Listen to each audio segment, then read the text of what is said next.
Yeah, I think on the line of, how should we teach language, I guess first and second languages, because, I think I have to double check the statistic, but I think it's, above 90% of conversations in English happen between non-native speakers. Yeah, yeah, And spot on. Yeah. yeah, and I think it's, how it seems as though the way in which we teach English at the moment is very rigid, in terms of, and you understand that you have to get certain qualifications and everybody has to be taught the same way and test the same things.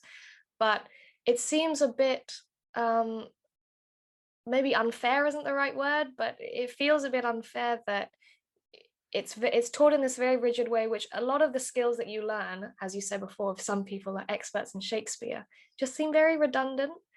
And that's why the CEFR and, talking about bilingualism and the CEFR and the purpose of the can-do statements is so important, and so interesting. In that, do you think if more schools, particularly, secondary, and primary schools, adopted a CEFR style way of teaching English and learning English, things would be different and our interactions would be different?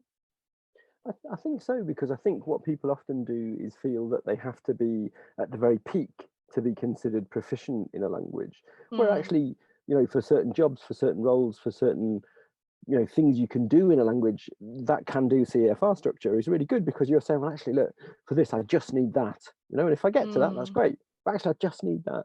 Um, and I think in terms of language learning and language teaching, that could be really helpful for us to understand that we're not asking for, if you study mathematics at school, you're not being sent to kind of PhD level at 15, you're being sent to this kind of level, and that kind of assessment, that kind of benchmarking, such as you can find on the CEFR, does really help. And I think the CEFR for me as well is really nice in terms of it's labeled clearly in terms of can do statements. So you know that at A2 you can do this, and at B1 you can. And it's great for me when people say, well, do you speak this language? Can you speak that language? I can to this degree. And it's good because mm. people know then, in my work where I work at, so, I talk to conferences around the world, and some of that is in other languages. Electronic noise, apologies. And some of that is in other languages, and people say, well, can you do it in this language? So, well, I can do it to this in that language, or I can do it to this in that language.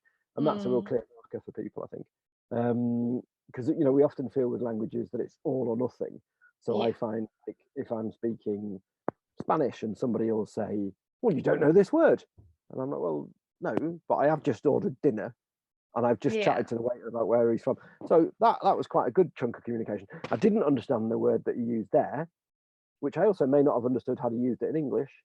So it's not, you know what I mean? And that understanding that, if you are proficient in a language, it means you've got an encyclopedic knowledge of it, which you rarely have even with your own language.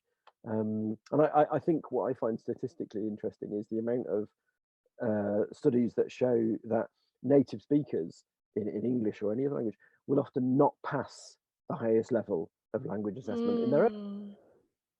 own.